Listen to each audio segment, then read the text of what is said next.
We are back yet another week. We are unstoppable. This is are we on three? We're on three. Fright Reads presents Author Talks. We've been talking to some fantastic guest authors, and we've got in store a bunch of other things. We have people that aren't even authors scheduled up, which is pretty exciting. If anybody calls me on the technicality like they did before, I'm an author and I'm talking. So it's Author Talks. So we have somebody that has been at Fright Read several years now. I've done multiple signings alongside of this guy. He's a time travel nut, so much so that he bought his dream car several years ago, which I'm sure we'll discuss. Um, Most recently, he spent some time in the Slammer, a haunted penitentiary, should I clarify, writing a new ghost story. That, among other things, this is going to be an exciting discussion. Please drop your comments, your questions, everything. And we're going to welcome in author Brian Paone. Here he is. Yay, it's Brian, and we're Well, live. hello, everyone. We're allegedly live. Did you verify and confirm? I'm just trying to do. Yeah, I'm doing this right now, so I think I am. It looks like I'm live on my own page. I don't know. Like I said, the software. I'm so used to. What is it? StreamYard. It's almost the same. That's the beauty of it. It's almost the same. Yeah.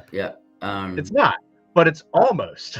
Yeah, no, it is. So I have the StreamYard. I keep wanting to call it Barnyard, and I know that's not right. Barnyard. Yeah, like Barnyard Stream. That's a different experience. It is. Yeah, well, that's after midnight when the kids are good. You got to pay extra for that. Yeah. So no, because I have an account and I have like all my stuff like saved, like the settings saved, where I don't have to figure anything out. And then this was asking me a bunch of questions I wasn't prepared for, and I panicked. You didn't study. So, oh, hey, people are actually here, so that's woo. Yeah. You got people. I was gonna pop that up when we were done putzing around. Lori says hi. That's Lori. She made. I wish she could show pictures in the chat, but she made the creepiest. I don't want to call him like a zombie baby, but he's like a ghoul baby, and he weighs and feels like a real baby, and his name is Xavier, and Lori brings him to all the overnight ghost hunts. Is that the one you were smooching with on Instagram a few months ago? Like, I remember that picture, and I was like, "That's not a baby. That's not a baby.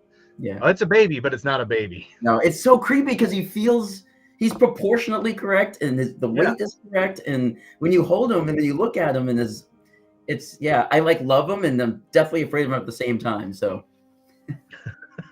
Yeah, I saw that. I was just like, I remember seeing that come across, and I was like looking for some promotional stuff for you, and I was like, it's that baby again. Go away, baby. Leave me alone. Xavier. Everyone knows Xavier. Xavier, the creepy baby that I don't want to see anymore, but will likely make an appearance if I keep doing events with you. Yeah. There'll be more pictures on Instagram because I'm doing an overnight ghost hunt in New York City. And Lori's going to be there, so she brings Xavier, and maybe there'll be more shenanigans. Oh boy, I'm going to get a notification, and I'm going to be like, "Oh, Brian Paone made a post. Why? Why is it this baby again?" Yeah. So you've been doing the book thing for quite a while. Oh, he's coming to the book release party too. Oh God. Oh boy. Oh boy. We got to get a picture of him in one of the cells. He's coming for you. Yeah. I don't know if that'll be a good picture for me. I'll be like, no, please. Now I might not try to go out. So, yeah, we had I've seen you since I've met you. I think 3 or 4 books have cranked out of you at least. We met in 2021. Yeah, it was 2022. You came in for year 2 of Fright Reads. So so 2022, late 2021 or just late enough to have missed the first Fright Reads. So that would be 1, 2, 3, 4 books since we met. Yes. Yeah. So I said like 4 or 5 books, something in that neighborhood. Not a bad guess. So how long have you been writing? Well, I started writing in 7th grade. So if we want to go back that far, right? So please tell me about your childhood. So First day of kindergarten. So I wrote this picture. Yeah, exactly. Crayons and boogers. Yeah, So not too far let's off. say your first published work, the first thing that you put in, gave breath to in the world. Okay, so How long ago was 2007 was my first novel, which was the first thing that ever got published. I hadn't I had only been writing short stories from 7th grade up until about 2002. And I at that time, that I was in a metal band for years, and Yeah. the music was more important than the writing, because I didn't know what the writing was going to do. I didn't know if there was a career in it.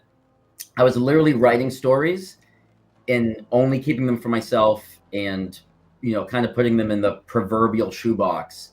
So after a while, you write 100 stories that nobody's read. You go like, why am I still doing this? Especially when like the band was kind of taking off, and that just seemed to be what was happening. So I think 2002 was the last story I wrote, from like 7th grade all the way up until 7th grade, up till 2002. And I didn't really know if I would ever do it again. But in 2005, so 3 years later, one of my best friends passed away. He was a drug addict, and he was the singer of a band. And I didn't really know what to do with that grief. I was very angry because I spent 11 years trying to get him clean. A lot of relapse. I don't know if you've ever seen the Basketball Diaries with Leonardo DiCaprio. It's been a long while, but yes. So there's a scene in that where he's detoxing from heroin, and Ernie Hudson's character like locks him in a bedroom, and Leonardo DiCaprio has to go through this like detox process.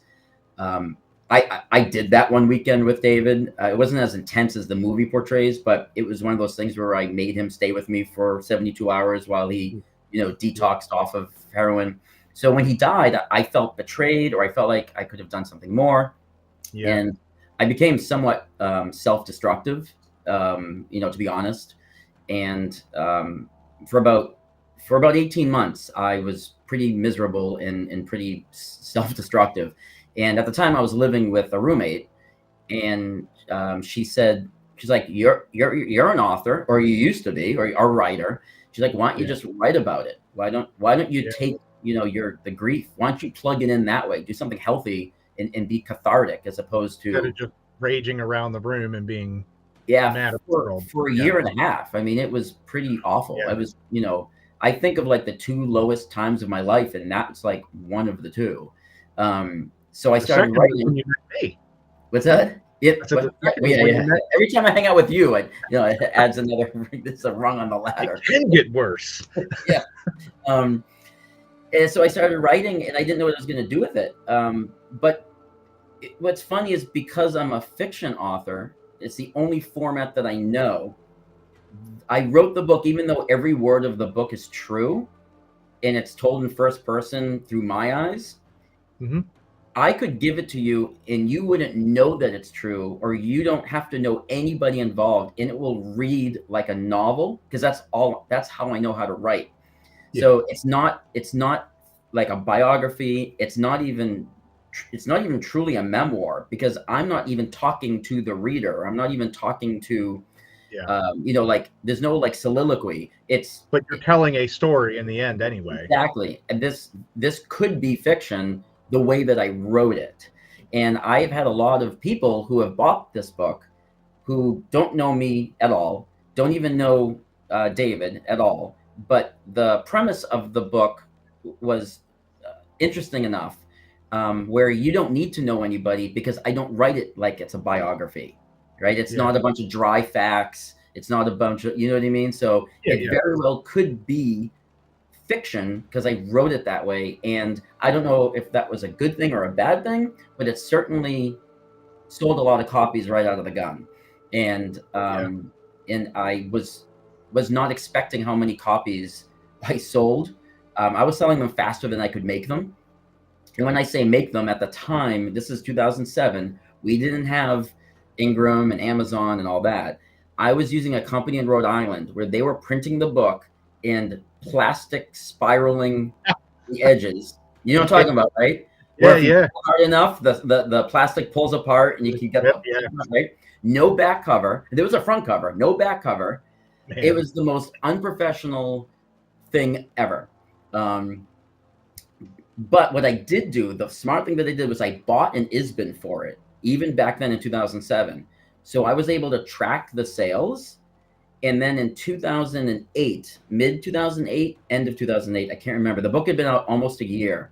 I had an actual publishing company approach me to publish the book, take it off my hands, and instead of me using DocuPrint or whatever from Rhode Island, but in that year, I was selling them faster than I could have that company. They were like a glorified Kinko's, really. So Well, they were hand spiraling your book, of course. there was like a bunch of old ladies in the dark hand spiraling the first. They had to hand punch every single hole. Every one. I know.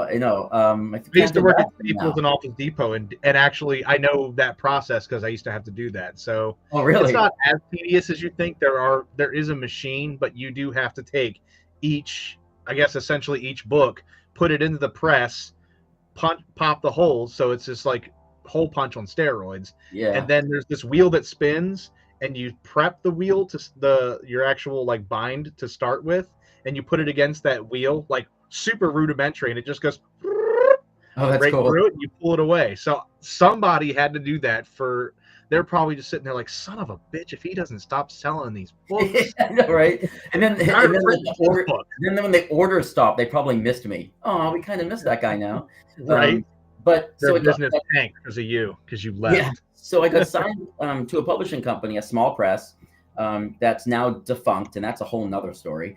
But so when they picked up the book, they were able to get it in certain bookstores, and it was real. Now we had a real book with a spine and a back cover, right? Like an author photo, a blurb.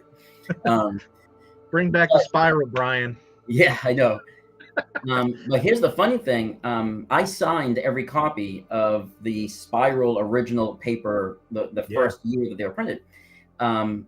About 2012, I think, someone messaged me a link, and somebody was selling one of those copies on eBay, and the bid was up to $360 when I checked it. You could have been doing that the whole time. You could have just sold. I could have just kept printing them, and so it was crazy. Like as a no-name author at the time, to be looking at an eBay auction and seeing my book, plastic spiral bound, and the bid was at $360. Like that, I just like. I was so excited that I called my mom. Like, Mom, I made it. Oh, you're like, Mom, do you see? Somebody's making like $300 off me. I know. Anyway, so that's an interesting, and you're an author and you have multiple titles. Like you have like 10. You have 10 titles, and I have 11. So we're pretty neck and neck. You know how you have that one book that when someone comes to your booth, and they want to know about your books, you give a quick elevator pitch for like all but one, because you don't quite know how they'll receive that one. It's kind of the odd duck. Yeah, odd duck. So even though it's my first published novel and kind of the thing that put me on the map, it's still always the one that it's the odd duck still. And I always wait to feel them out before I even attempt to talk about it, because we're talking about, drug abuse and rock music in the 90s, and it's not for everybody, But if somebody walks up like an Alice in Chains t-shirt, I'm going to be like, hey, you might like this book because this is, Right. I do the same thing with people that walk up with American Psycho or Dexter. I'm like, you're my person. Get over here. Yeah. So it's wild to have that ostracized book where you're just like, anyway, I have all these other books. There's also this one, but these books over here, and you see me do that too with same thing, my first book, right? Because in your case, you fictionalized it, or at least did it in a different way. Mine's more memoir style, but it's such an odd duck. It just sticks out. It's like, hey, do you like murdery stuff? Do you like serial killers? How about ghosts and demons? What about ex-wives? Right. You're like, what? Anyway, it is such an odd one to have in the mix, and it always does feel weird. But then when you have it out and somebody goes, "What's this about?" You almost don't know what to do, and you have a Yeah. panic. You're like, My "I my didn't study for elevator this." pitch, my elevator pitch for that book is the sloppiest. I fumble, and it's my first book. It came out almost 18 years ago. You'd think I've figured Yeah, it out by now, but when someone wants to know about it, it throws me so like off the loop that I kind of like, oh wait, I don't know. Hold on a second. You know, like because like you were saying, like I have a book like, oh, this is my Stephen King meets Twilight Zone novel. This is my yeah. crime noir trilogy with witches and ghouls. This is my historical war romance novel. This is my urban crime thriller, and this is my like drug addicted rock star memoir. Like, how do you like switch? Also, I have this book. Right. Like, And there's then no. and Harry's got one about an ex-wife. Go see him. Yeah, right. Yeah, it's so weird because, like, especially if you're, and I hate to say, if you're lumped into a category, like, I would say if you had to categorize me, I'd be horror author. But then you have this one book that is anything but. Like, is that weird to be like I mean, you would technically be a horror science fiction author, and then you have this other piece. Right. Is there anything that is it just so grounded in reality that it doesn't fit any genre other than just normal? Yeah, it's Is it thriller? Does it match any subgenre, or is it just like a straight story? you talking about my first book, the one about Yeah, yeah, David? yeah. I mean, I tell people that it's about a fan befriending a drug addicted rock star. That's literally my elevator pitch for it, and I was the fan. Like So it's just sometimes I a didn't even say that. I just like let it ride.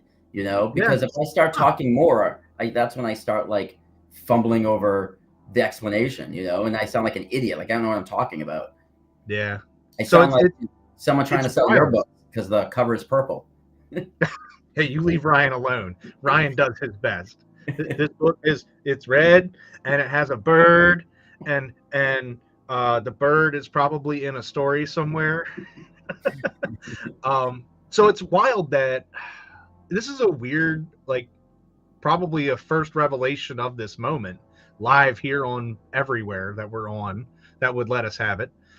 We both got started writing because of a David. Is that weird? Why? What's your David? So my buddy David, lovely British gentleman,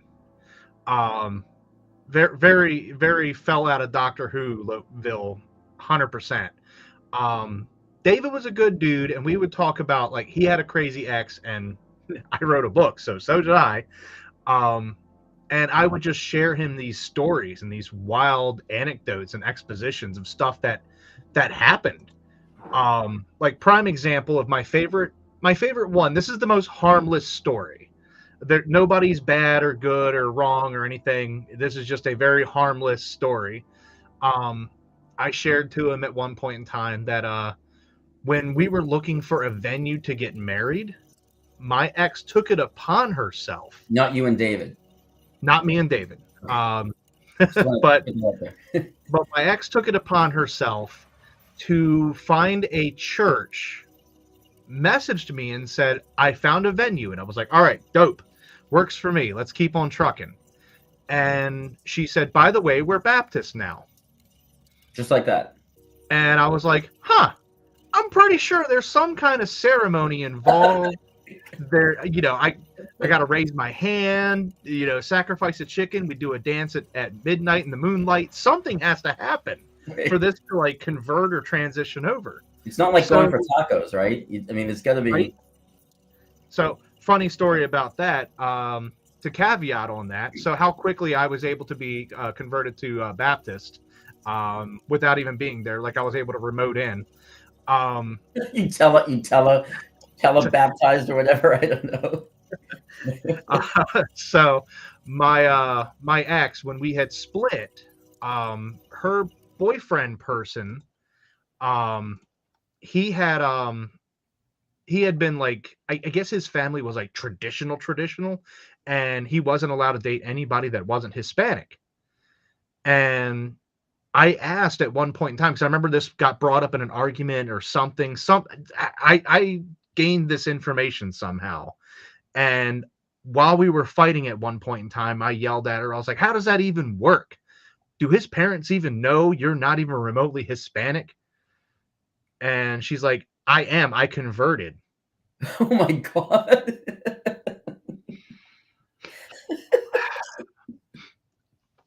And you wish you could make these stories up. And I'm like, how did you like swear on like a twice, cheesy grilled burrito at Taco Bell? Like what I, where do you go with that? You're at a loss of words, and you're like, okay then. And these were stories that I would share to David. He would just be like, oh, that's funny. You should write a book about this. You really should. Well, one of the reasons that we walk for American Foundation for Suicide Prevention, and why it's kind of the flagship charity that I run with at Frightreads every year, is one of many factors is David. He unfortunately took his life pre-pandemic. Mm. And it was sudden. It kind of hit everybody hard. He was one of our Ghostbusters with the Charm City Ghostbusters, so we lost a key, I would loosely say, founding member, because he was there since day one. Mm. It hit hard. And if you look in the dedication, it says dedicated to David because you told me I had to keep telling these stories.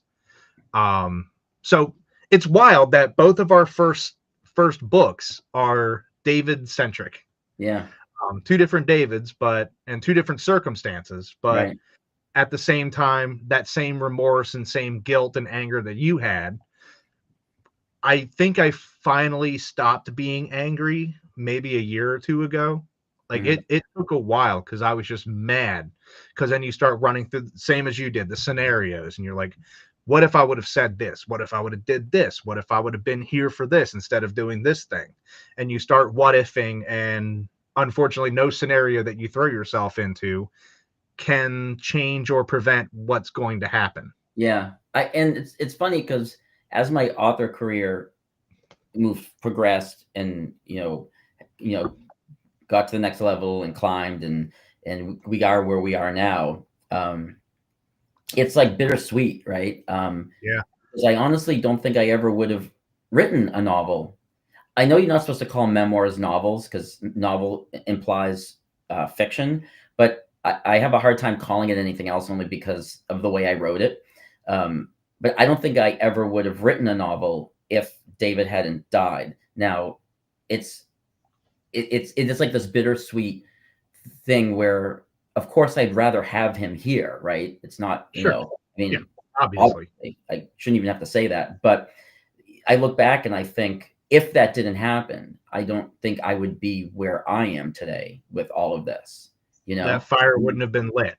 I don't think I ever would have. Yeah. And I don't, and if that first book didn't sell as much, as fast and as much as it did right out of the gun, I don't know if I would have sat down to write Welcome to Parkview, which was my second book, but my first true novel, because it's my first, that's my horror novel. That's like, Stephen King meets Twilight Zone. I don't know if I would have put that out if Dreams hadn't done what it did. So it's all very bittersweet, and I wrestle sometimes with, the little bit of success that I've had, because it all goes back to I wouldn't even have done it if I didn't need to get over that death, True. Yeah. And and unfortunately it's that, God, it's such a cliche, like startup. Something tragic has to happen for Yeah. something great to grow out of it. Yeah. We're kind of in that same bracket of that, origin story. But yeah, with that, you pivoted and you started writing, just this surrealistic science fiction, horror, all this different stuff. You just went down this rabbit hole of, I've heard your pitch. It's stuff I like to read, and I quote, I'm all over the place because I love to read all over the place. Right. Used it a billion different ways, and I've Yeah. heard it a million times. So I say we start talking about some of your books, and let's talk about the least science fiction-y one. Okay. Pull that up. Yeah, there. This is my least science fiction one. Yeah. Yeah. Yeah, that's my So, historical war romance novel. Go figure. Yeah. So I have heard the pitch. I obviously I went a different direction with the military book. Right. Yeah. I decided to take the military aspect and just throw a bunch of monsters and explosions into it. Yeah. You went a different route and wrote a very grounded, very realistic scenario involving more or less, I'm going to say, real people. Yeah. Because everybody that was in there had inspirations from real life. So what is the post-war dream?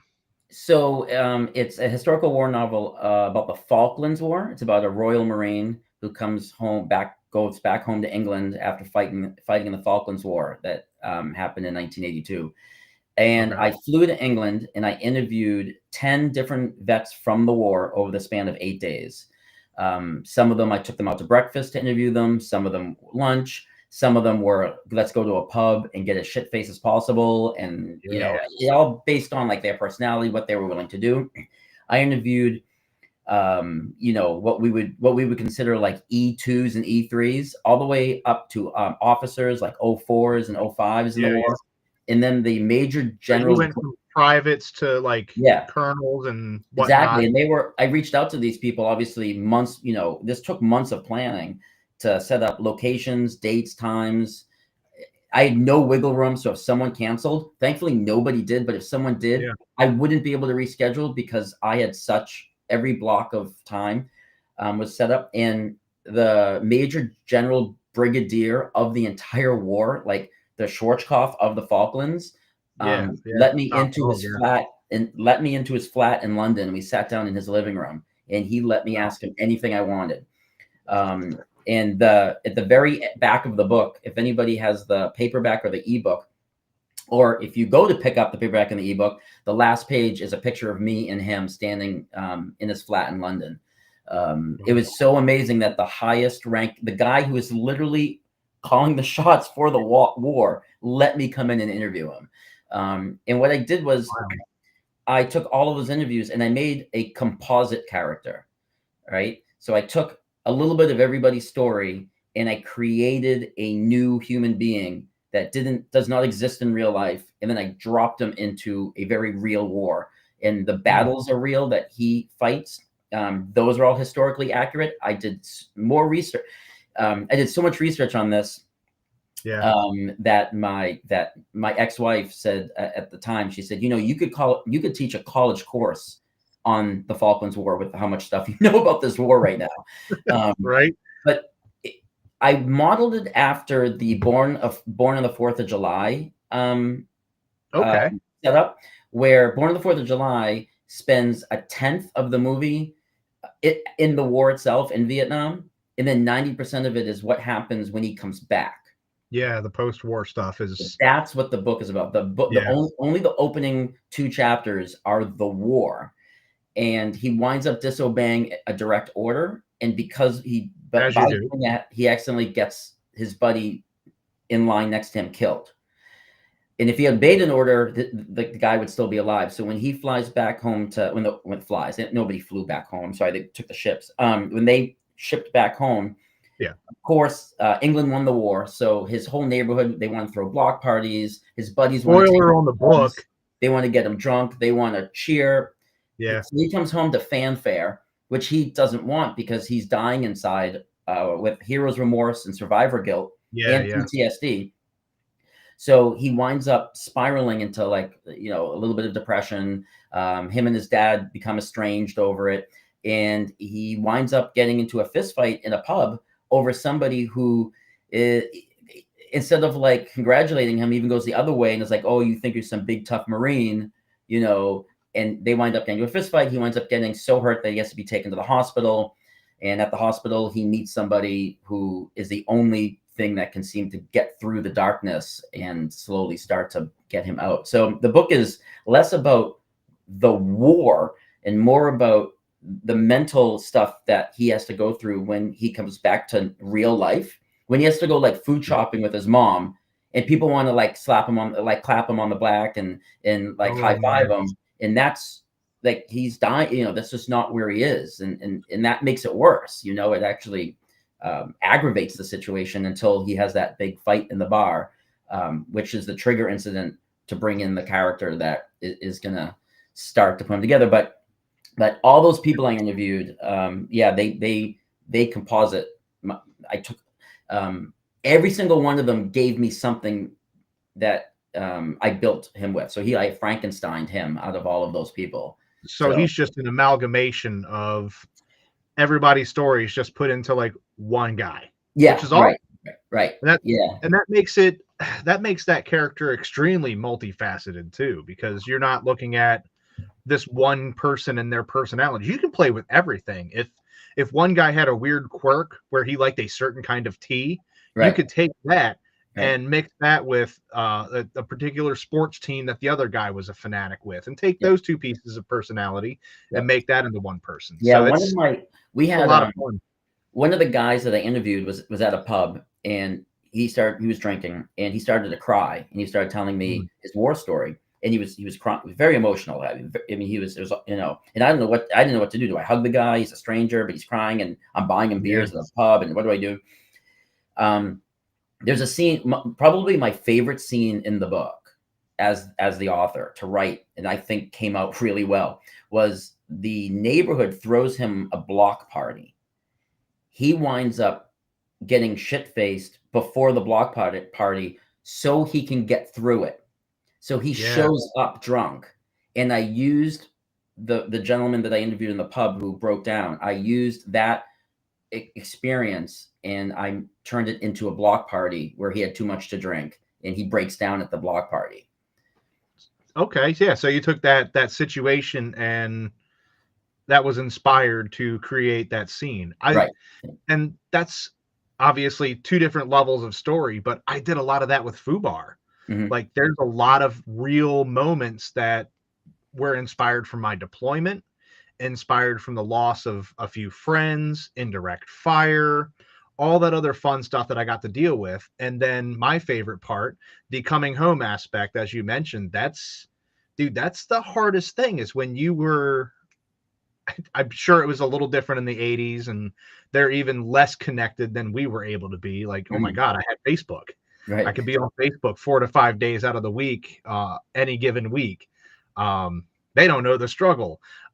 These guys had to write letters home, and sometimes they may or may not have gotten that postage. Yeah. You know, so you could be completely in the dark, especially if you were thick and deep into somewhere that just didn't have that infrastructure. Like getting into that headspace. But one thing is very consistent. It's that shell shock, that PTSD, whatever they want to call it at the time, for, you know, whatever cool phrase that was trending at the time. But all of those symptoms and side effects of the war are something that people don't take into account. And I absolutely love that you wrote that into this book. And it's not the defining portions of this character, but it's definitely a underlying personality trait that progresses the story. And I think that's absolutely fantastic that you include that, because everybody writes these war books and they're blowing people away and they're like, yeah, I'm completely fine. And then they just keep on trucking. I'm like, buddy, the second that the adrenaline stops, there's a Mack truck coming behind you. And you're going to get ran over by it. You don't know when. They could have taken an exit and, you know, they got to loop around and their GPS is going to fix it, but it's coming. And you don't know when or where it's going to hit you. I did have a good amount of the people I interview look me dead in the eye and say, why is an American novelist writing a book about the Falklands? Like, what dog do you have in this fight? That was a legit question. It's a fair question, right? Like, why did you get on a plane, fly over here to make us talk about, to open up these wounds? Like, who are you to write this book, right? True. And so there's two reasons for it. One, again, you know me pretty well. I tend not to like to do anything I don't know, cliche. I don't know if that's the right word. Yeah. I was trying Okay. to find like the different angle. And so what, I was going to write another Vietnam book or another World War II book or another Cold War book. We have so many of them. The Yeah. Falklands is such a anomaly of a war. It's wildly interesting. But why I got And into you brought that up, and I was like, I have never heard about this war. I'm going to be yeah, very honest. I'm like, it is "Hmm, it's a yeah, crazy war. But why that war specifically is for people who know me well, Pink Floyd's my favorite band, and their album The Final Cut is a concept album about the Falklands War. um, okay, and a lot of people don't realize that. And that it was listening to that album as a kid, and then like as a teenager, and then in my 20s. I just remember always finding the war interesting because it's something that like my favorite band was singing about, but it was never taught to me in school. Like you don't learn about the Falklands in history class, in high school. So yeah, it yeah, was always like this weird enigma to me. And then when I started like learning about it, I was like, there might be a book here, like for me. Like I was doing yeah, research just because I was interested in what the hell Roger Waters was singing about. And then it was like, wow, this war is extremely fascinating. And hmm, then there's Brian, doing that thing where he tries to go off the beaten path, and yeah, nuts. So that's kind of how, anyway, so yeah. weird, But but that does seem to be kind of your MO, is to get like head first into whatever you're writing. mhm. Um, I know you had another book where it involved a graffiti artist. Did you get Yes. headlong into the world of the graffiti? I I went to I imagine went to Compton. I went to the Bronx. I hung out with a bunch of graffiti artists. you, I you was tagging tagged a police bunch of things. stations. Yeah, tagging things. But yeah, that's what I picture. Is now I'm looking at you because like you've done this for several books. I'm like, well, clearly he had to have murdered people too to get really into the headspace. Um, but the one that because I didn't want to go too long with everything else, because I wanted to make sure we gave time to it, because it's such a fascinating backstory, and I put together a couple of pictures. You're going to be caught off guard because I'll be like, ta-da! So Wonderful. you spent time in a penitentiary. You keep telling me you did it alone, but Yeah. you were not alone. No. You were never alone in that cell. I'm going to be No. very honest, and I'm going to tell you So, that's the truth. so to, You to were not clarify alone in that that, cell. I was alone when they didn't have ghost tours going through. So in the way that it's set up, is the way that Missouri State Penitentiary, their ghost tours are set up. It would be, there's 4 buildings that the ghost Mhm. tours go to, and I was allowed free reign of all 4 buildings. One of the stipulations put on me to write this book was I could not impede the ghost tours. It's like I couldn't get in its way. I couldn't, like ghost people Yeah, paid money for this ghost tour. Stay away from the ghost tours.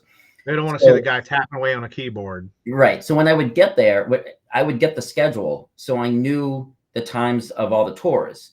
And those tour guides are so good at their job that they know exact what building they're going to be in at what time. It was down So to the if minute. yeah, Yeah, if I was in like A hall, which is housing unit 4, um, I might be in there writing alone, but the ghost tour would come into housing unit 4, and I would kind of stay quiet, like in the corner and write. But they'd be in there for about 20 minutes, and then they'd leave, and then I would be alone again until the next tour came through, which would be about an hour later. So then I'd be alone for about an hour, and then I'd have 30, 40 people around me for about 20 minutes. yeah. So the alone thing is somewhat misleading, but Well, you so keep when a saying tour that was you're there, alone for time. I don't think you were ever alone at all. because I know what you're getting at, and Yeah, I yeah. hate I when don't people. think you were. And you keep inviting me to this thing to come down and explore this penitentiary with you, and I don't know if I want to go down there to this empty penitentiary where nothing is in there. But I'll hold your hand, Harry. It'll be fine. thank you, thank you. I was going to hold your hand anyway, but let's. This is such a. I think it's a cool thing for you. I'm back in the blood again. It's always awkward. Um, looks like I've had an accident. Um, so these walls still talk hasn't really officially debuted yet. No, It's the book in the book release pre-order party. phase, what have you. So you've been working on this for a while. I know you went on what, like 2, 3 trips or something to hang out with yourself. No ghosts, absolutely no spirits were in the room with you. Right. Um, while you typed this, and you were in there for, as far as I understood, all hours. Like nothing Yeah, I was was really there. off the table, more or less. So, You could be in there day and night. yeah. Tell me about how Get Haunted got you involved and stuck you in jail to tap away at a book. Um, yeah, so I was out in Missouri already for work, for training. And I was out there for 10 weeks. And one weekend we were bored, the people that I was with, because we were put up in barracks. So it was a situation where I was in barracks with 42 other people. I forget how many there were. And we started to run out of things to do towards the end. And one of the guys suggested, hey, the Missouri State Penitentiary has overnight ghost hunts periodically. There's one coming up this weekend. Do you want to go? I'm from Salem. I was born and raised in Salem, Massachusetts. I lived in a funeral home, for Christ's sake. And I'd never been on an overnight ghost hunt in my life. I was like, that sounds amazing. Yeah. So I went, and was smitten. When the time ended to leave, I think it went till 3 a.m. that first night, or 2 a.m. I didn't want to go. Like, they had to drag me out of there, to the point where I was like, when is the next one? Because I'm coming back. And the next one happened to be the following weekend in a ghost hunting company called Get Haunted. They're out of Pennsylvania. Was hosting that particular night. And the Lorraine Ed Warren Museum was also going to be there with some of the artifacts from the museum. So I bought a ticket. I went the next weekend, and Get Haunted hosted it, which means that they hosted the event. They took care of the touring part of it. They took care of the teaching you how to use equipment. They took care of those kinds of ins and outs. And then in A Hall, the whole back half where the dungeon is, was the Warren Museum, artifacts from the Warren Museum. And Nesper, who's the not company, but the entity that is in charge of Ed and Lorraine's museum now, they were there to answer questions about the artifacts. So we had two separate kind of businesses working in tandem. We had Get Haunted, who was in charge of kind of the hosting of the party, and we had Nesper there for the artifacts. And it was during that night when I said, there's a book here. It was one of those, I said, this, I don't know what it is, but there's a book here. Like, I can't, I was so enamored by this ghost hunting experience. And now that I was there with a professional company showing how to use equipment, and this is what they do for a living, and I was like, my God, I don't know what this thing. So that was my second time there. I reached out to one of the tour guides and pitched the idea for a book. This is Jenny. She's she's amazing. And she said, well, why don't you come back next weekend during the day, and I'll walk you around in daylight and we'll talk. So I went back to the penitentiary, now in daylight time. She met me there. She wasn't even working that day. She met me there because they have day historic tours. So the night is the ghost tours, the day is the historic tours. So walked around, I pictured the idea of the book.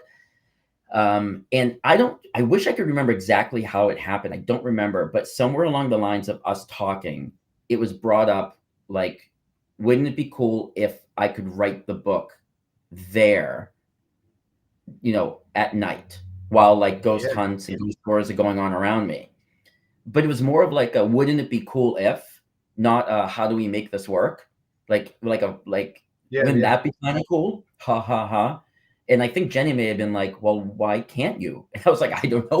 Why can't I? Wait a minute. I was like, whoa, what are you saying? Your hypothetical became fact. Yeah. And then there's a prison boss, her name Sheila. She's in charge of the tours. She's in charge of the staff. She's in charge, everything goes through her.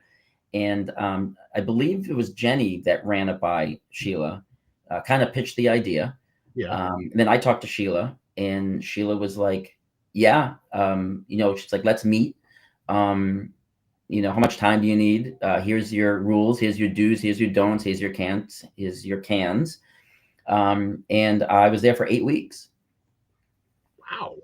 So you just kind of hung out and did ghost stuff. Yeah, Just so I wasn't, yeah. So I was only allowed to be there. Hey, look at me. That's the last night. I think that's the night I finished the book. That's in the lobby. Um, you just hanging out in there I was with all the writing. ghosts I can see watching my over your laptop. shoulder. Yeah. The ghost proofreading from the cage there. Yeah. Yeah. I was gonna say, so one of the very strict rules, absolutely. It was basically one of these rules that like if you break this rule, you're banned from MSP forever type deal. Is I could not be on the property unless at least one in staff was also somewhere on the property. So Yeah, I couldn't be in there you couldn't alone. just appear Yeah, I and couldn't. Well, I just start couldn't writing. be there, right? If they if they locked up because it was in between tours, I would have to leave and then come back with them, right? So that was very one of the strict things, which is fine. So there's a lot of kind of back and forth, in and out. That's cell 20. There is some stories in that cell, which are in the book. And those walls talked. Yeah. So it was 8 weeks, and I would say, yeah, and I was alone if there wasn't a tour, or a ghost hunt going on, and if it was going on around me. But the property's so huge, right? It's 47 acres total, but the 4 buildings that we're confined to is still, the buildings are massive and they're still spread out. Like you have to walk to each one, right? And so even if there was a ghost hunt going on, I might not even see somebody for a whole hour, like because the place is so big. Like if I was sitting in a cell, someone might not even pass me for a while because the place is so big and people spread out. So there were 2 places I would not go by myself: the dungeon and 3D. 3D is where they kept the criminally insane. The dungeon is where they threw people. It was solitary confinement, and there was some people down there as long as 10, 12, 15 years. One guy was down there for 17 years. He came out blind, couldn't see anymore. He dictated a book. He published a book about it, which is crazy. But those are the 2 places that is the scariest. And everybody knew that I wouldn't go down there by myself. So if anybody was going down there and they saw me, they would grab me. They'd be like, hey, Brian, I'm going down to the dungeon for a bit. Do you want to come down and write? And yep, I would go down. And then when they leave, they'd be like, Brian, we're leaving. And I'd leave because I am not, I do not stay down there. Yeah, that was scary. So yeah, I remember getting your updates periodically, and you had this library of photos that were taken. You had all of that, but like that whole experience in there, with the book. If you don't mind, one of the little Easter egg tidbits, if you do get the book, what do you include at the end of this book? Like you said, you had the picture of you in the big big brigadier wig in the military. Yeah. What's your little thing at the end of Walls? What do you got at the end of that? So the book is fiction. It's a horror novel about a ghost hunt gone wrong inside the Missouri State Penitentiary. The book is 100% fiction. From day one, Wow. yeah, right. Until we have the book release party. Yeah. Starting day one, something weird happened to me the very first night I'm writing. In fact, I had only been writing probably about 20 minutes, in the first like kind of unexplainable thing happened. So I happened to jot it down, and then something else happened, and I jotted it down. And then I realized, so then I was like, huh, you know what? I'm just going to keep a diary, like a journal of everything unexplainable, paranormal, creepy that happens to me while I'm writing this book. So my editor talked me into publishing my diary, like uncut, uncensored, unedited, at the end of the book. So it's the novel, and then the novel ends, right? End scene, closed curtain, and then there's author's note, my diary, and then my diary is published after the novel, the story part of it. So my novel is at the end of the book. So That's cool. I actually I love that, because few authors do that kind of thing where your inspirational pieces and live on the scene isn't taken into account. That gets lost, and it's Yeah. gone forever. You took it a different way, and you guys decided throw it in the book because that's kind of cool. And then we get to hear you go typing out, what's that noise? Yeah. You hear that? I heard another noise.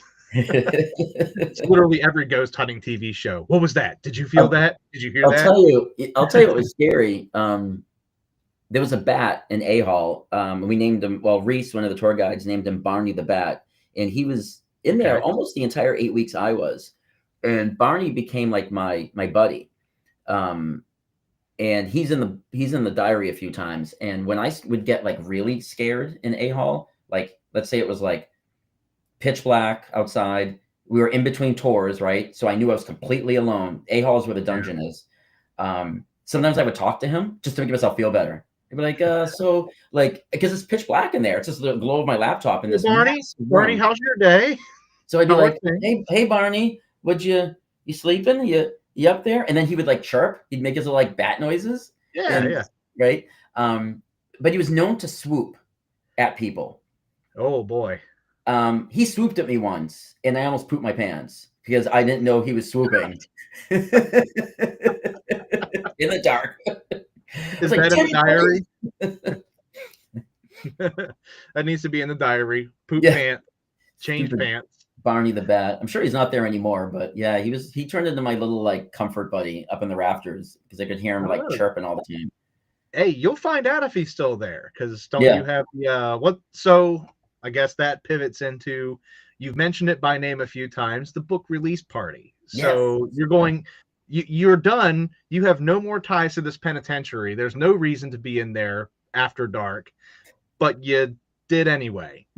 So what is the book release party? And so the book release down here. So the book release party is kind of cool because it's going to be super unique. These Walls Still Talk is it's subtitled A Get Haunted Tale. And the reason is because in the book, Get Haunted, the real company that I met that kind of inspired me to write this, I fictionalized them, and they are running the ghost hunt that goes wrong in my novel. So they were a real company in real life, but fictional situation. But I'm using them in the book. So this is going to be a series. That was announced a couple of weeks ago. We've already got the location for book 2. We've already got the date set where I'm going to go write in a haunted inn for 20 days to write book 2. What's that? I said, better you than me. Yeah. So this is the Get Haunted Tale series. All the books are going to be standalone. You can read them out of order. They're not sequels. It's like Nancy Drew, Hardy Boys, Babysitter's Club. The Get Haunted is the only common theme in their investigating a haunted place, right? So there's a core theme of an investigation, and beyond that, it has nothing to do with anything with book 1, 2, 3, 4. Right. The characters, none of the characters from the books, other than the Get Haunted people, are going to be in any of the other books, right? So you kind of have like a Jack Reacher type of vibe, where those characters exist in book 3, but Reacher's the core thing. So your Get Haunted is Reacher. Yes, they'll like that one, right? The Get Haunted crew is Jack Reacher. You're welcome. So the book release party, because this is now the Get Haunted Tale series, the book release party is at Missouri State Penitentiary. Okay. And they are flying in with all their gear and their whole crew and all their equipment, and they are doing an 8-hour overnight ghost hunt to coincide with my book release party. So they're hosting my book release party and doing a full investigation at MSP. That night. That's what the party is. So the party is a dual. So if somebody was to go to that link down there.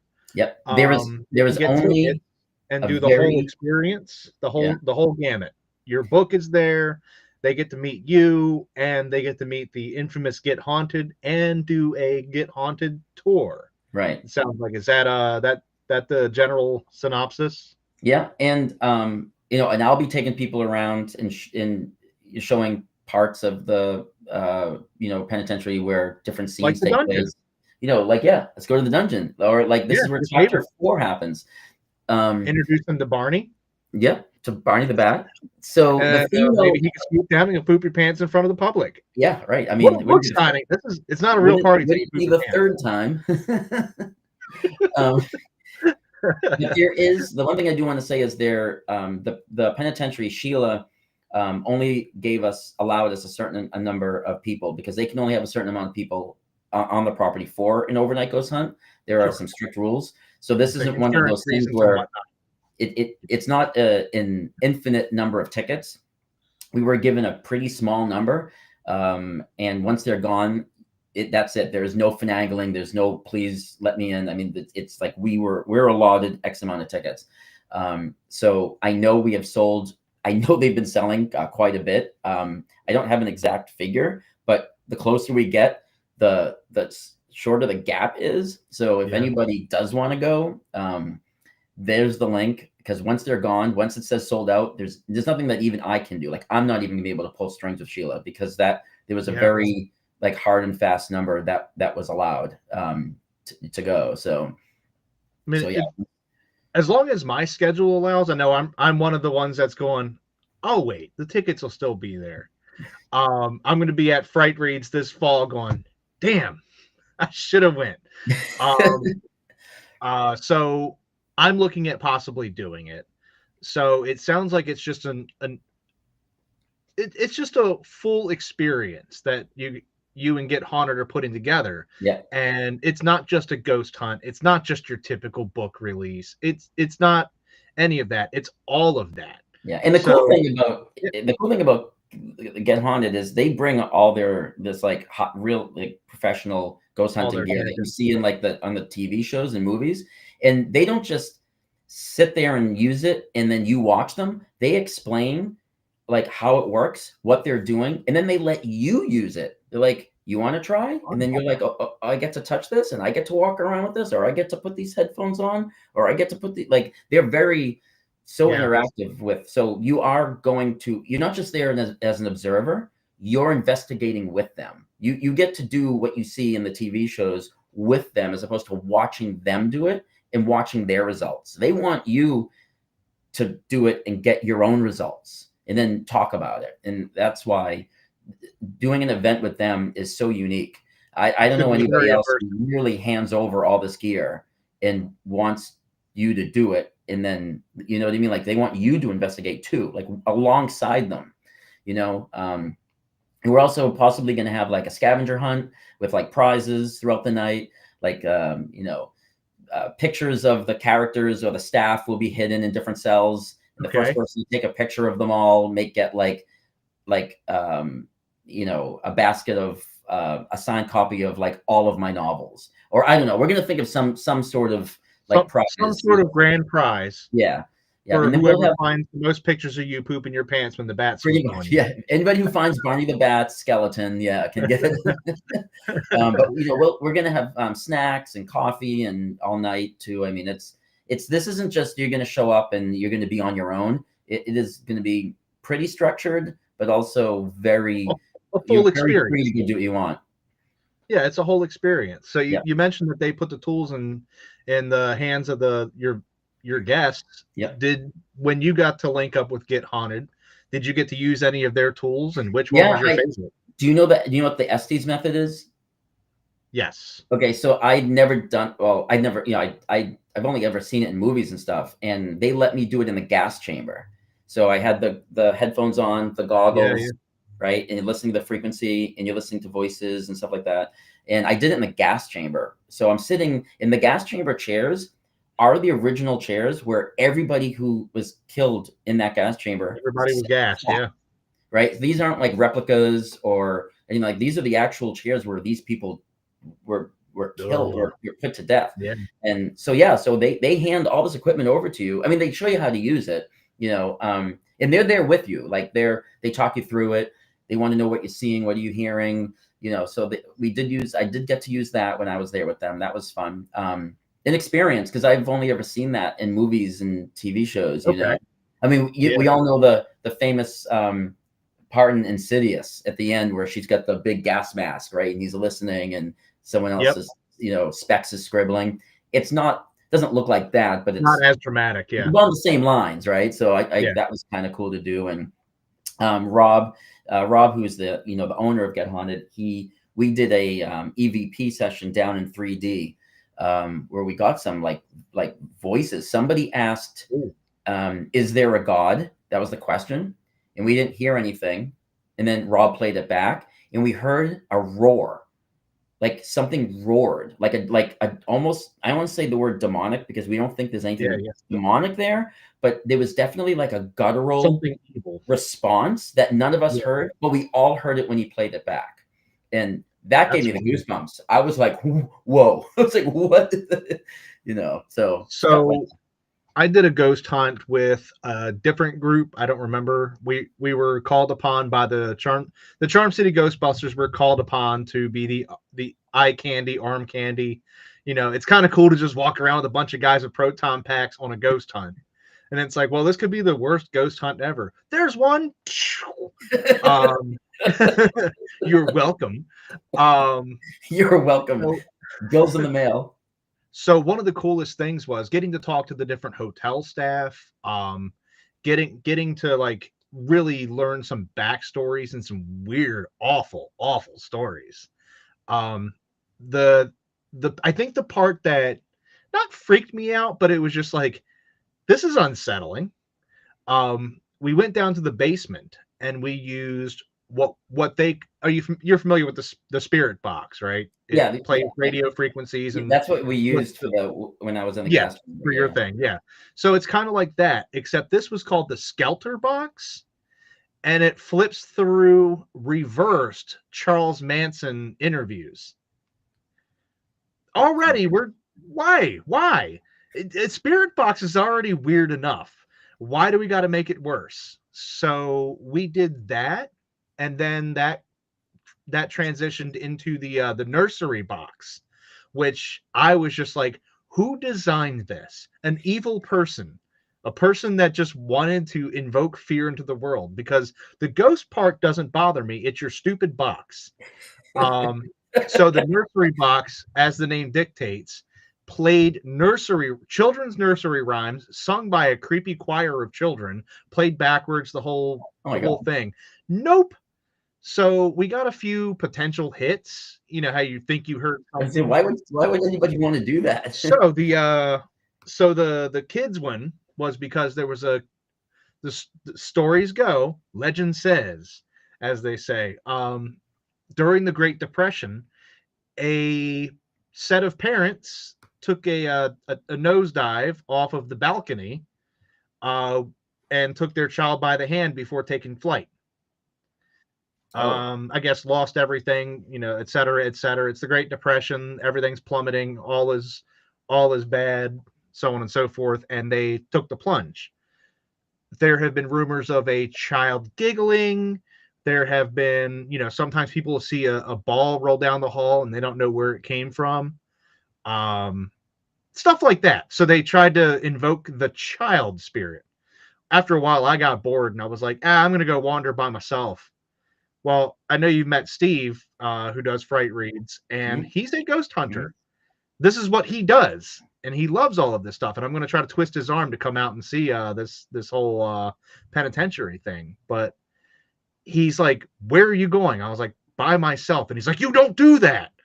And I was like, "Why not?" And he's like, they're literally invoking something, and you're going to be a vulnerable target. And I walked away, and I was like, "Good." And I walked away. I am the worst person to have because I'm very skeptical. The only thing that makes me You're the best person to have. Yeah, well, I'm the best person to have, but I'm also the worst because I'm the annoying one that's like, whatever. I am the Shane from BuzzFeed Unsolved, that is tap dancing on Goatman's bridge. I haven't had any encounters that have changed my mind otherwise. So I will 100% admit that I wandered off into the employee, I guess their utility room.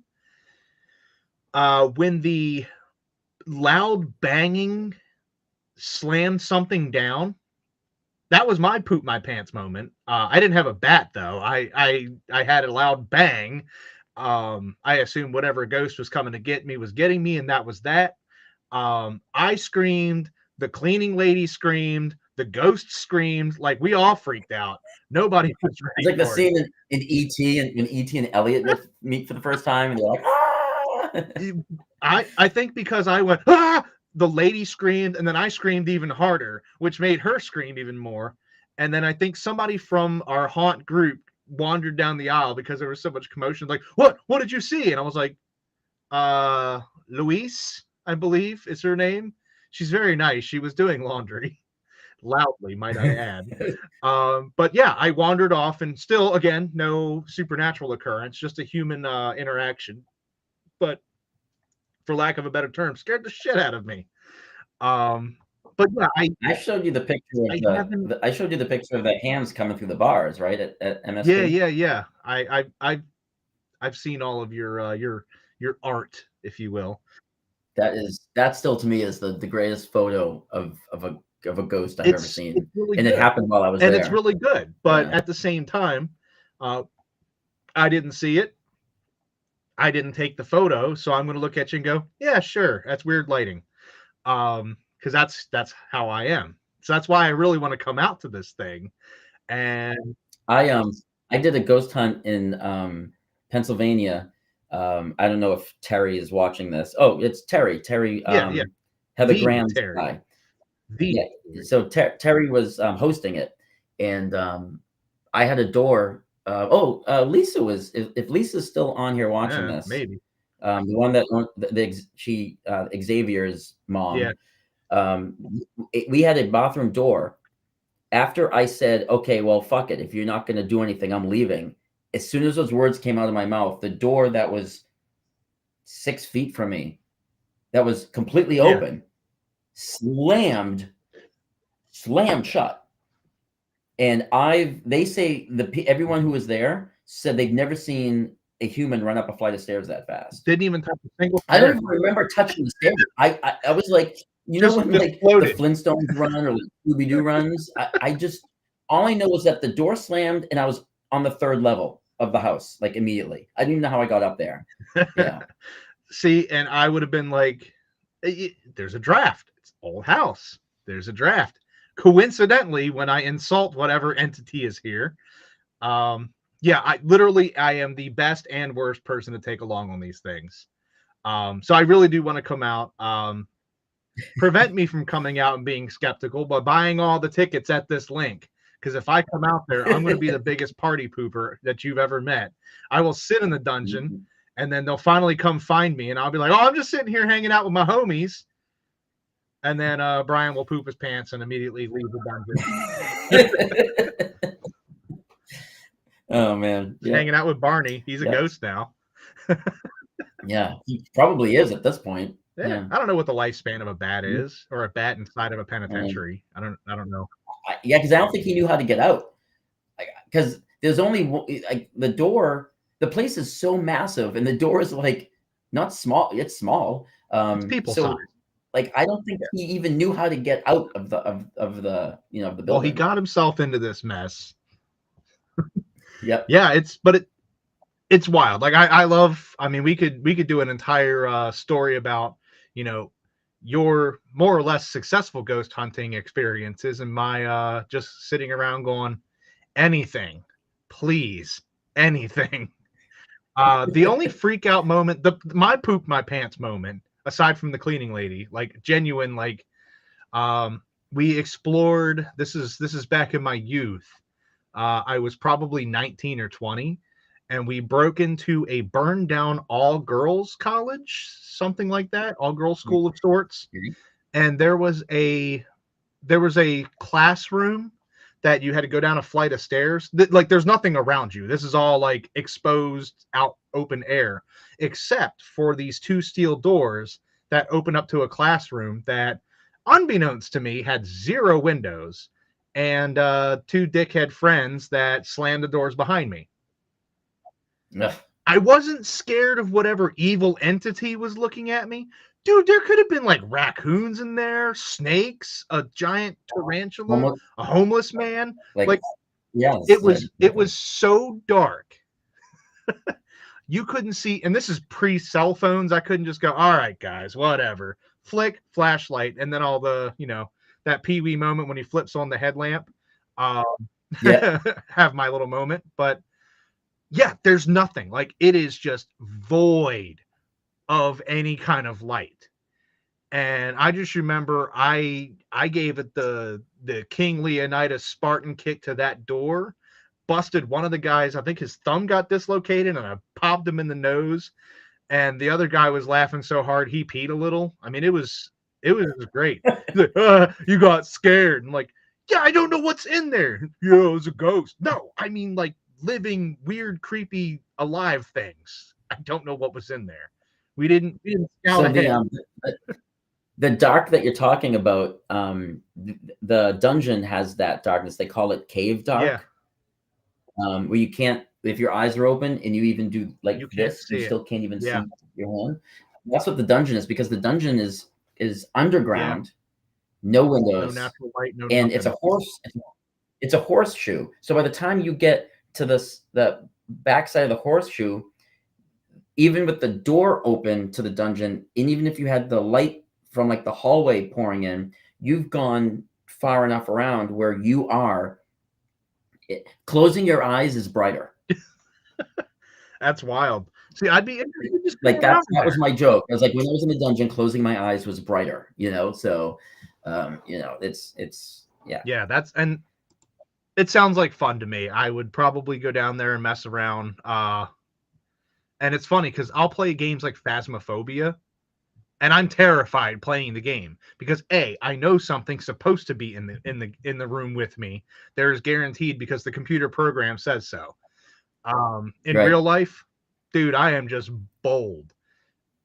It's a whole different me. So I don't know. Maybe you'll see Phasmophobia me if I go into that dungeon area.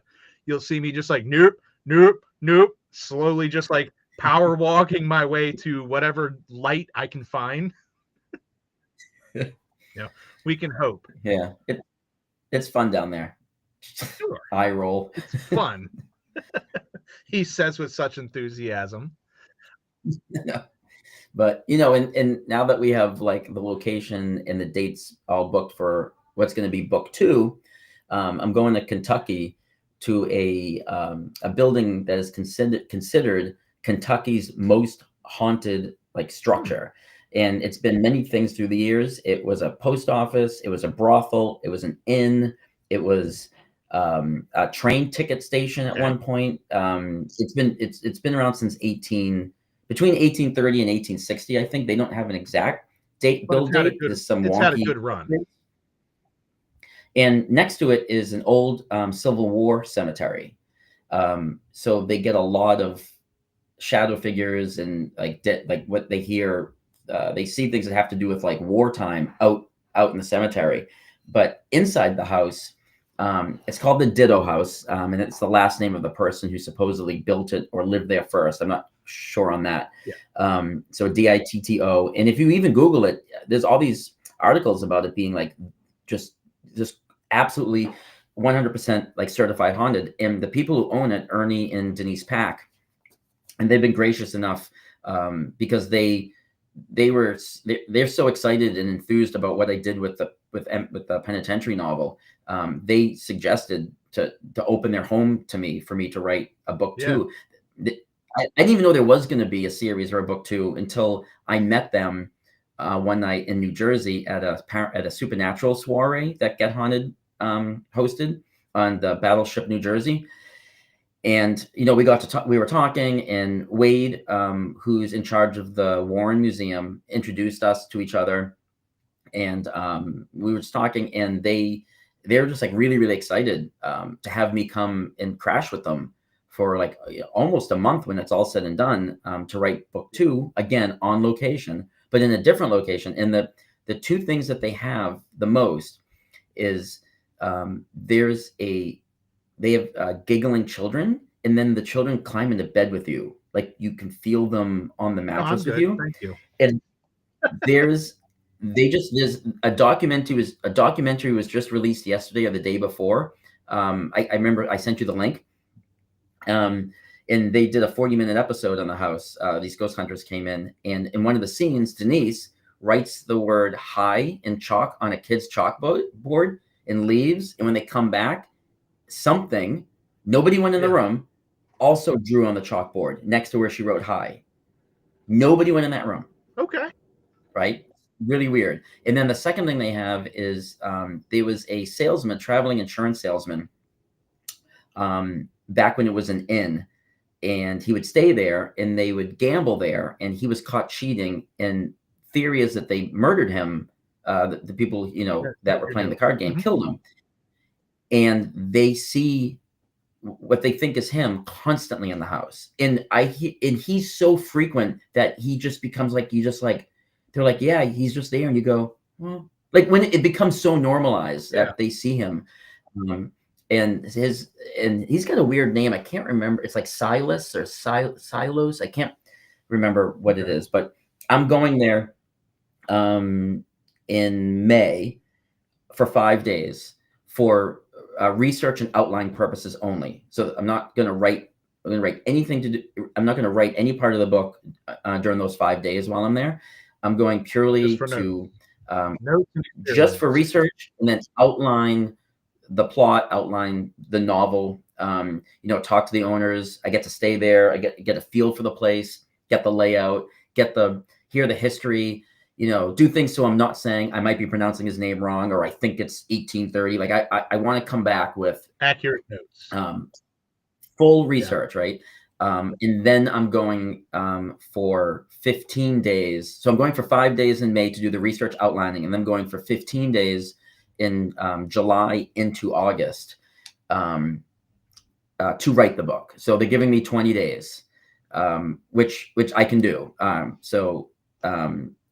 I'm going to be living there. Where with MSP at the penitentiary, when they closed up, I would have to go to a hotel and wait for them to reopen. So I had a lot of time where I wasn't in the penitentiary writing. So when I say 8 weeks, that's kind of, again, somewhat misleading. But Ernie and Denise are they're giving me a room for, these 15 you're days. In there 24/7 for those. 24/7 writing in the house. And they're going to go to work, and I'm going to be alone with the giggling children and the salesman and all the dead Civil War soldiers. And so it's I'm going to tell you something. I'm more nervous. I'm more scared to stay there than I was at MSP because you'll be more alone. Like there's. But you're also, it's more of a confined space. It's a very claustrophobic, old inn, where MSP, it's 4 buildings and 47 acres, and every building is massive and wide open. You don't ever feel, so you feel a bit claustrophobic in the dungeon, but I would never go down there alone. Even in A-Hall, when I started to get scared, there's like 100 cells, and it's an open floor plan. And you also slept in a hotel. There was never this. You were miles down the road at the Motel 6, Holiday Inn, whatever, safe and sound, having some Waffle House, enjoying your life before you went back to work the next day.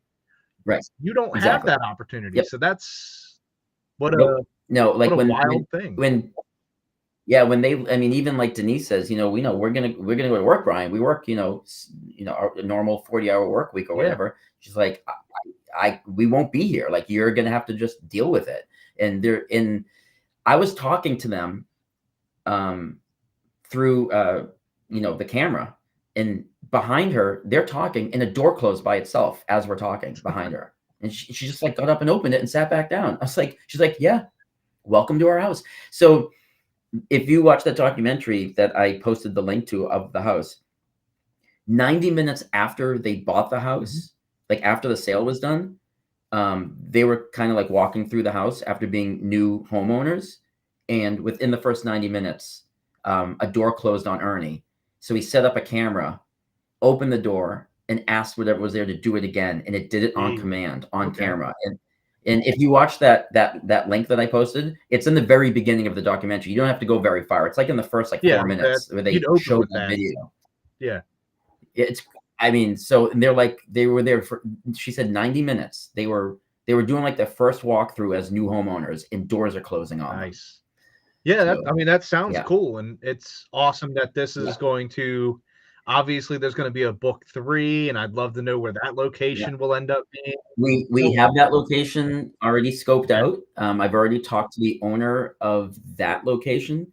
It is we're You not can't say, ready to but say. you have locations, and with your theme, it's not hard to just keep cranking out new locations. There's always America's haunted place that exists. You know, these website articles and BuzzFeed articles, and New York Times has an article, top 10 haunted places in America. You just keep going to them and writing about them. Yeah, but the thing is like, and the standard I've said is I have to write the whole book in the location. Yeah. Because once I start writing a book about a haunt, a place, and I'm doing it from the comfort of my bedroom, the series is over. That doesn't fit, right? So I've kind of set a thing here where either I write the whole book on location wherever it takes place, or I don't write the book at all. I can't just turn into a ghost hunting series, because I think part of the allure and the uniqueness of it is that I'm writing it where it's taking place, physically in that location. So like I said, there is the book 3 place.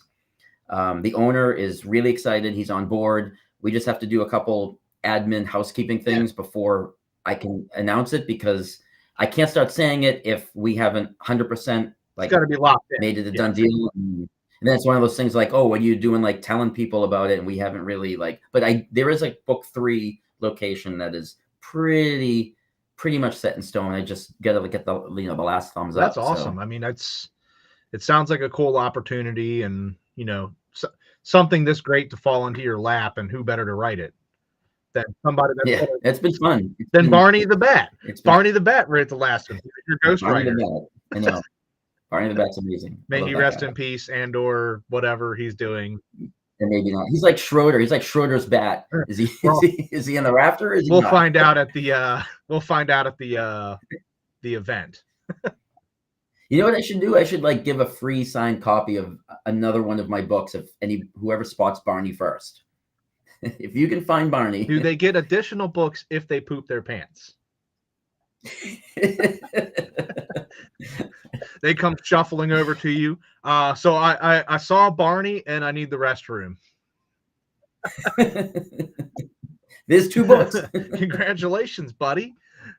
Yeah, but I'm looking forward to Get Haunted. I'm looking forward to the Get Haunted series to become a thing. Starting with These Walls Can Talk. I would love to see book 2, 3, 4. Book 20. This is some Nancy Drew level. God, could you? And then what about a movie deal? That I know. Then you get that, and then it just becomes a movie about a ghost hunt, and then it's full circle. I know that's like where it's at right there. Yeah, I mean it sounds cool, and then you gotta have your cameo. You can be Barney the Bat. They just you can be dressed up. You're the one making the noises. Yeah. Do I go like caw? Yeah, absolutely. But yeah, it's an awesome experience for you, and I'm glad that you got it. And I hope your book signing reveal party, ghost hunt, Barney finding event goes very well, and that you sell all of the tickets, because I think you told me last update you said you had crossed the halfway threshold, and that was your warning to be like that little elbow, like nudge nudge, hey, get your ticket. Because there are no exceptions, even for close friends and contacts. Like if you don't got a ticket, you don't get to go in. So the thing is like Sheila put a very specific number of people that can be on the property. Like we can't violate that, so I'm gonna put that one more time so it's the last thing everybody sees. The link is in the comments wherever they are, down here, over there, whatever format this ends up on. And if you go to my website, which is just myname.com, the banner on every single one of my pages on my website is the link to buy a ticket. So if the ticket link itself is not working, or you can't see it, If you just go to my site, there's the banner of my website is that link. All right. Well, there you have it, folks. You can meet Brian as early as the end of this month at Halfway to Halloween at Marley Station Mall. We're gonna have a good time. I had a nice conference with Hera's Nightmare, a super awesome local haunted house experience that's up there in I think Westminster. I had to talk him down because he was building something way too big. Yeah, you get Carlos started, man, he'll build you an entire city. This man will not stop. He's super talented. So for his best work, you can go up to Hera's Nightmare and see their like in-house permanent things. But he's building us a very mobile this little mobile exhibition of Hera's Nightmare, a little taste, if you will. So I think you'll be probably in the vicinity of that. So we're gonna have awesome things going on. I believe you're also hosting a panel about marketing. There's going to be a lot of really cool stuff. So definitely check out Halfway to Halloween. We've been posting the link of frightreads.com. That's the catch-all. Just hover over Halfway to Halloween, hit get tickets. Come down to Marley Station Mall in Glen Burnie. If you can't make it on April 26th, sucks, but you can always try again in September, the 13th and 14th. We're going to be at the Howard County Fairgrounds with a even bigger and better event where Carlos doesn't have a ceiling limit. And he's building me something that I'm afraid to see because he said, so it's bigger. How much space do I have? And I'm like, well, what are you building? And I was told to give him constraints. Otherwise, he will build an entire room full of something. So we're going to have that. The Ghostbusters are building something. They're bringing something wild. All I know is it involves a lot of wood and plywood, and that's all I've seen coming and going.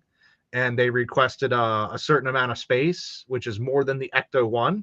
So I'm excited to see whatever they slap together.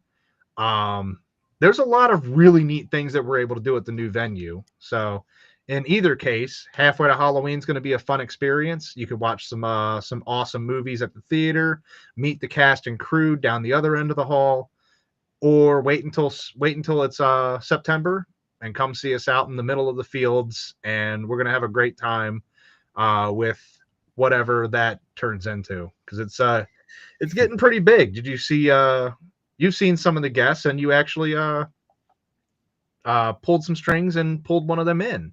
We got Freddy Krueger's mom, Beatrice. Beatrice Bopple is fantastic. What a lovely person.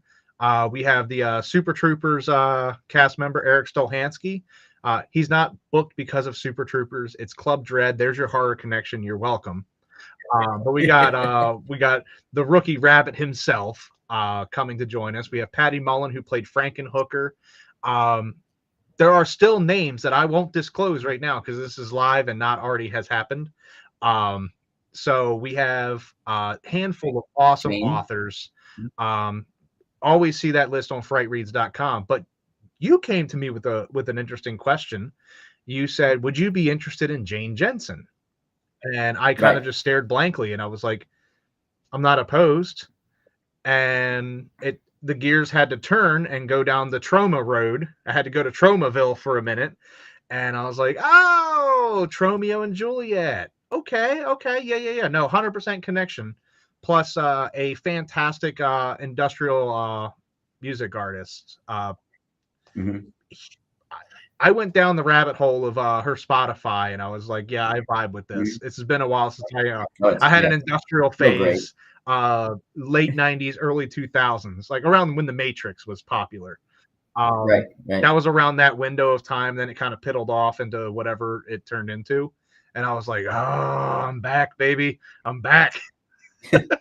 But I'm super excited. Jane's fantastic. I'm super excited to have her at the event. And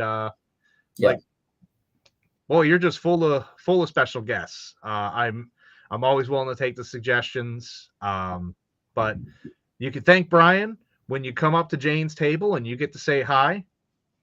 Thank this man right here for making a quick text or phone call and saying, hey, it'd be really cool. I was like, Jane, so there's this festival that I kind of help out with. You know, I didn't even know how to pitch it to Mhm. her, you know, and she was like, super cool. It's like, okay, Yeah, let's she's move forward. been very receptive and extremely excited. So this is who you have to thank. Um, in addition to our super special guests, we're going to have absolutely awesome face painting, which all the basic stuff's covered. We got that covered for you, so it's free face painting. You can go build arts and crafts with Nikki. I legit sat down and colored in a bluey coloring page to mellow No, out I love it. this past event. I was like, I just need to sit down. I'm doing this. Um, Isn't there going to be a time machine there or something weird? no, no. There's going to be something weird there, though. It's author Brian Paone will be there. Um, so, um, as I mentioned earlier with the Ghostbusters, we got the Ecto 1 there, the Jurassic Park Jeep, Life Found a Way, and it's going to be pulling inside of our doors and going where there are no roads, because it's inside of a building that would be weird to put roads in, will be a DeLorean. And you will be able to find one particular author next to said DeLorean because it's his. Hooray! It was in the description. We're going to talk time travel and DeLoreans. Um, but yeah, you can meet Brian, take a picture with the DeLorean, buy some books, make it a whole experience. It'll be a blast. So that'll be in September. Go to frightreads.com, get your tickets, take a look at the entire guest list. We're updating. There's an announcement tomorrow of more people coming. It'll be an absolute blast. Be sure to follow Brian on all the social medias. See where he's creeping around next to write notes for the next book. And as always, follow Fright Reads for the latest updates of videos, celebrities, ticket information, etc., and so on. So that concludes. We actually went over by like we were an hour and a half. I've been getting good, getting good. It's been compressed to an hour, but I knew we had a lot with the penitentiary, so I do appreciate. We didn't even talk about Ario Speedwagon. I promised we'd talk about Ario Oh, Speedwagon in my social media posts, you know, I heard advertisements. it from a friend who said that we did not have time for that.